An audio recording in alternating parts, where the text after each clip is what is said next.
ওই নেশার মতোই আচরণ করছিল। নেশা বোঝা যাচ্ছে যেটা নেশা, আনন্দ ফুর্তি করছে আর কি।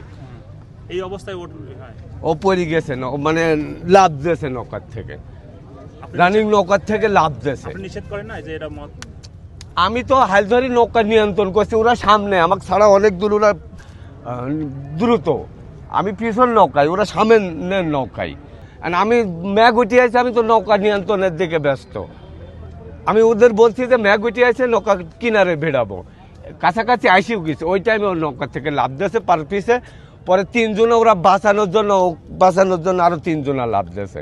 ওরা বলছে 2-3 ঘন্টা আমরা ঘুরবো। এবার অনেকক্ষণ ঘোরানোর পরে যখন মেঘ দেখছি, তখন আমি কিনারের দিকে নিয়ে আসার চেষ্টা করছি। ওরা বলছে যে না, কিনারের দিকে না, এই দিক যাবো। তাই আমি বলছি মেঘের অবস্থা ভালো না, আমি কিনারে যাব, তোমার কথা শুনবো না। এ কথা বলি আমি নৌকা এই সোজাসুজি একদম কাছাকাছি, এইটুকু 1 মিনিটের ভিতরে আমি ভিড়তে পারবো। এর ভিতর থেকে ওরা সামনে সব খাওয়া দাওয়া করছে, কি খাচ্ছে না খাচ্ছে ওটা তো আমি দেখছি না, আমি পিছনে হাল ধরে আছি।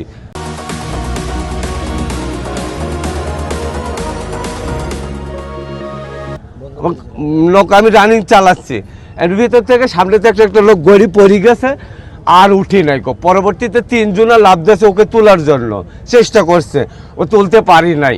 পরে ওই 3 জনাকে আমি তুলিনি ডাঙায় ভিড়ছি। এই যে আমি তো হাল ধরে আছি, কি খাচ্ছে সামনে আমি কিভাবে বলবো আপনাকে? তার মাতাল অবস্থা ছিল, হয়তো ছিল। ওরা মেলা কিছু খাবার জিনিস, চিপস নিয়ে গেছে, আপনার ফল ফুল নিয়ে গেছে, লেবু নিয়ে গেছে, অনেক কিছুই। এই যে আমি দেখি না, হয়তো কি অনেক কিছুই ছিল, খাবার পানি জাতীয় মনে করেন মেলা কিছুই ওরা খাবার নিয়ে গেছিল। হয়তো মদই খাইছে মনে হয়, যতদূর সম্ভব।